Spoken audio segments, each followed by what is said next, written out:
کہ اس پہ عمران خان صاحب کو نااہل کر دیا جائے یا ان کو سزا ہو۔ پھر ہم آگے بڑھتے ہیں، پھر توشہ خانہ کا کیس ہے۔ جو توشہ خانہ کا کیس ہے اس میں تو جب عدالت نے یہ طلب کیا کہ جی تمام اب تک جتنے بھی پتہ نہیں پچھلے 10 سال 20 15 سال جتنے بھی توشہ خانہ کے تحائف لیے گئے ہیں، جن جن حکمرانوں نے لیے ہیں، اس کی پوری ایک فہرست ہمیں دے دی جائے تو پھر ہم فیصلہ کرتے ہیں۔ تو یہاں پہ حکومت جو ہے وہ ڈبل ڈوس ہو گئی، خاموش ہو کے ٹھوس ہو کے بیٹھ گئی۔ اب کیسے پاسبل ہے؟ کیونکہ ہمیں پتہ ہے کہ نواز شریف صاحب توشہ خانہ سے کیا کیا لے کر گئے ہیں۔ یہ اب تو ہر جگہ موجود ہے نا، سوشل میڈیا پہ موجود ہے، انٹرنیٹ پہ موجود ہے، ڈیٹیلز موجود ہے۔ اور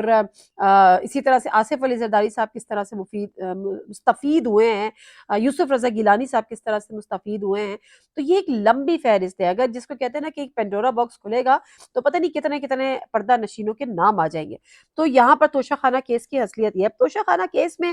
اگر عمران خان صاحب نے پیمنٹ کی ہے اور اس کے بعد وہ لے گئے ہیں اور یہ سب چیزیں، تو میرا خیال ہے اتنی تو اس کی اہمیت نہیں ہے، لیکن پھر بھی یہ سیاسی بیانیاں ہیں، اگر آپ ثابت کر سکتے ہیں تو آپ ثابت کر دیجئے۔ اس کے بعد جو ہے وہ ان کی بیٹی کا کیس ہے، وہ بیٹی کا کیس بھی بہت پرانا ہے، اس کو ثابت کرنے کے لیے بھی مشکل ہوگی، ہم وہاں کی عدالتوں کے فیصلے لے رہے ہیں، فلاں چیزیں لے رہے ہیں۔ تو میں حیران یہ ہوتی ہوں کہ مریم نواز صاحبہ بہت اچھی لگتی ہیں یہ بات کہتی ہوئی، یا اپوزیشن بہت، حکومت جو ہے وہ بہت اچھی لگتی ہے کہتی ہوئی کہ عمران خان صاحب کو نااہل کریں کہ انہوں نے کرپشن کی ہے، عمران خان صاحب کو نااہل کریں کہ انہوں نے اتنے اربوں کی منی لانڈرنگ کی ہے، عمران خان صاحب کو نااہل کریں کہ انہوں نے اتنی کک بیکس لیے ہیں، عمران خان صاحب کو نااہل کریں کہ انہوں نے ان پروجیکٹس میں جو ڈیولپمنٹ پروجیکٹس ہوتے ہیں اس میں انہوں نے کمیشن لیا ہے، عمران خان صاحب کو نااہل کریں انہوں نے جو ہے وہ پیسے لے کے ٹرانسفر پوسٹنگز کی ہیں۔ تو یہاں پر تو ہم بھی کہتے ہیں کہ جی بالکل جو بات انصاف کی ہے وہ انصاف ہے، انصاف جو ہے وہ سب کے لیے ایک جیسا ہے، قانون سب کے لیے ایک جیسا ہے۔ اگر کہ عمران خان صاحب بھی کرپشن میں ملوث ہیں تو ان کو بھی آپ گرفتار بھی کریں، ان کے خلاف کیسز بھی کریں، ان کو نااہل بھی کریں، ان کو جیل میں بھی ڈالیں۔ لیکن مسئلہ یہ ہے کہ اس حکومت کو 10 ماہ کا عرصہ گزر چکا ہے، عمران خان صاحب کے خلاف کرپشن کا ایک بھی کیس سامنے لا ہی نہیں سکے ہیں۔ تو چھوٹی سی بات یہی ہے کہ سمجھنے والوں کے لیے اس میں نشانیاں ہیں کہ جب آپ کو عمران خان صاحب کے خلاف کرپشن کا کیس نہیں ملتا تو کبھی آپ ان کی آڈیوز لیک کرتے ہیں، کبھی آپ ان کی ویڈیوز لیک کرتے ہیں، کبھی آپ ان کے سیاسی بیانیے بناتے ہیں، اور سیاسی بیانیے کے بعد آپ عدلیہ پر دباؤ ڈالتے ہیں۔ اب عدلیہ پہ دباؤ ڈالنے کی بھی جو تاریخ ہے، میں بہت زیادہ ڈیٹیل میں جانا ہی نہیں چاہتی۔ مجھے یاد ہے جب لاہور اسمبلی والا، پنجاب اسمبلی والا جب معاملہ تھا تو پوری نون لیگ کی قیادت بیٹھی تھی، پیپلز پارٹی کی قیادت بیٹھی، مطلب پورے اتحادی بیٹھے تھے، اور اس وقت بھی انہوں نے جو ہے وہ عدلیہ کو بڑا دباؤ میں لینے کی کوشش کی تھی، لیکن سلام ہو عدلیہ پر کہ انہوں نے جو ہے وہ دباؤ میں وہ نہیں آئی۔ تو ایک دفعہ پھر پوری کی پوری قوم کی نظریں عدلیہ کے اوپر ہے۔ اس وقت عدلیہ ایک واحد ادارہ ہے جو پاکستان کی قسمت کو سنوار سکتا ہے، پاکستان کو صحیح ڈگر پہ لے کے چل سکتا ہے، اور آئین اور قانون میں رہتے ہوئے اگر وہ فیصلے جو دے دیتے ہیں، کیونکہ اگر انتخابات کا مطالبہ ہے تو وہ غیر آئینی نہیں ہے، اور اگر انتخابات اب کرانے ہیں تو وہ بھی غیر آئینی عمل نہیں ہے۔ ہاں البتہ انتخابات نہیں کرانے وہ غیر آئینی ہے۔ تو اب لیٹس سی کہ نظریہ ضرورت کام آتا ہے، عدالتیں جو ہیں وہ دباؤ میں آئے بغیر فیصلے دیتی ہیں، تو یہ چیزیں جو ہے وہ تاریخ رقم ہونے جا رہی ہے، کیونکہ کہا یہ بھی جا رہا ہے کہ عدالتیں اتنا بڑا بوجھ اٹھا نہیں سکتی۔ پھر میں آ جاتی ہوں پنیما کے اوپر۔ اب پنیما پہ جو ہے وہ مریم نواز صاحبہ شاید بالکل درست فرماتی ہوں کہ جی آصف سعید جو اس وقت کے چیف جسٹس تھے، جسٹس آصف سعید کھوتا صاحب، انہوں نے کہا عمران خان صاحب کہ جی میرے پاس آئیں، مجھے لے کر آئے، پہلے انہوں نے رد کر دیا تھا، ہم سنتے ہیں آپ کا کیس۔ اور اسی طرح سے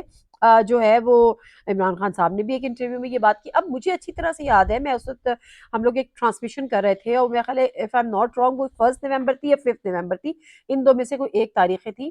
اور 2016 if I'm not wrong۔ اب ہوا یہ تھا کہ پہلے جب عمران خان صاحب عدالت میں یہ کیس لے کے گئے تھے، عدالت نے اس کو کیس کو سنا نہیں تھا، پھر عمران خان صاحب نے اسلام آباد لاک ڈاؤن کی کال دے دی، اور اس دن اسلام آباد لاک ڈاؤن کی کال دے دی، اور پورے اسلام آباد میں law and order situation create ہو گئی، پکڑ دھکڑ شروع ہو گئی۔ مجھے ابھی بھی یاد ہے کہ کس طرح سے گھسیٹ کے ان کو کیا ہے وہ اندلی وبا صاحبہ کو جو ہے وہ بختر بند گاڑیوں میں، پولیس کی گاڑیوں میں گھسیٹا جا رہا تھا۔ جب یہ اتنی زیادہ لا اینڈ آرڈر کی سچویشن کریٹ ہو گئی تو اس سے پھر عدالتوں نے کہا کہ جی آپ یہ نہ کریں، آپ کا جو بھی معاملہ ہے وہ آپ عدالت لے کر آئے، ہم آپ کا معاملہ سنتے ہیں۔ تو میرا خیال ہے یہاں پر کوئی اس چیز کو اتنا زیادہ ہائپ کریٹ کر دینا اور اتنا کنٹروورشل بنا دینا مناسب نہیں ہے، لیکن پھر بھی اگر آپ کو سیاسی طور پہ اس کو فائدہ دیتا ہے تو ڈیفینیٹلی آپ بنائیں گے، آپ میری تو نہیں سنیں گے۔ تو سوال یہ ہے کہ بہرحال میرا کہنے کا مقصد یہ ہے کہ پی ایم ایل این پوری طریقے سے اس وقت عدلیہ پہ دباؤ ڈال رہی ہے، اور عدلیہ کے پاس آپ بے شک عمران خان صاحب کو اگر آپ سمجھتے ہیں کہ وہ نااہل نااہلی ان کی بنتی ہے تو بے شک آپ ان کو نااہل کریں، اگر آپ سمجھتے ہیں کہ ان کی سزا بنتی ہے تو آپ بے شک ان کو سزا دیں، لیکن سوال یہ ہے کہ آپ انتخابات سے کیسے بھاگ سکتے ہیں؟ انتخابات جو ہے وہ 90 دن کے اندر اندر ہونے ہیں، اور اگر یہ ایک آئینی جو ہے وہ آپ کے پاس آپ کی باؤنڈنگ ہے تو پھر آپ اس سے نکل کیسے سکتے ہیں؟ اور پھر بات وہی ہے کہ پھر آپ آئین توڑنے کے مرتکب ہوں گے، اور آئین توڑنے کی سزا پھر کیا ہے وہ آپ بھی جانتے ہیں، کیونکہ آپ ہر دفعہ یہ بات کرتے ہیں کہ جی آئین۔ اچھا، اس میں پیپلز پارٹی نے بڑی اہم پوزیشن لے لی ہے، پیپلز پارٹی نے بڑی اہم پوزیشن لے لی ہے۔ پیپلز پارٹی کے جو سینئر رہنما ہیں، لطیف کوسہ صاحب ماہر قانون بھی ہیں، سابق گورنر بھی ہیں پنجاب کے، وہ کہتے ہیں جی پیپلز پارٹی کو آپ اس میں سے ہٹا دیں۔ پیپلز پارٹی کا ایک بڑا فرم سٹانس ہے، وہ یہ کہتی ہے کہ جو آئین میں لکھا ہے، کیونکہ وہ آئین کے جو ہے وہ بانی آئین کی پارٹی ہے، تو وہ کہتی ہے کہ جی جو آئین میں لکھا ہے کہ 90 دن کے اندر اندر الیکشن ہو، تو ہم آئین کے ساتھ کھڑے ہیں، الیکشن کمیشن کو 90 دن کے اندر اندر الیکشن کرانا چاہیے، ہم الیکشن سے نہیں بھاگتے۔ اب پیپلز پارٹی اس میں تو اپنی جگہ بالکل ٹھیک ہے، لیکن ہمیں بھی پتا ہے کہ وہ نون لیگ کے ساتھ کیا کر رہی ہے، پتہ نہیں کون کون سے پرانے بدلے ہیں جو وہ نون لیگ کے ساتھ لے رہی ہے، اور نون لیگ اس چیز کو اچھی طرح سمجھنا شروع ہو گئی ہے۔ پھر وہ خواجہ آصف صاحب والی بات یاد آتی ہے کہ آصف علی زرداری صاحب پہ میں اعتبار نہیں کرتا، آصف علی زرداری صاحب نون لیگ کو وہاں لے جا کے ماریں گے جہاں ان کو پانی بھی نہیں ملے گا۔ چلیں اب آگے بڑھ جاتے ہیں۔ اب مسئلہ ہم اٹھاتے ہیں جو عمران خان صاحب کیا کہہ رہے ہیں۔ عمران خان صاحب یہ کہہ رہے ہیں کہ عدلیہ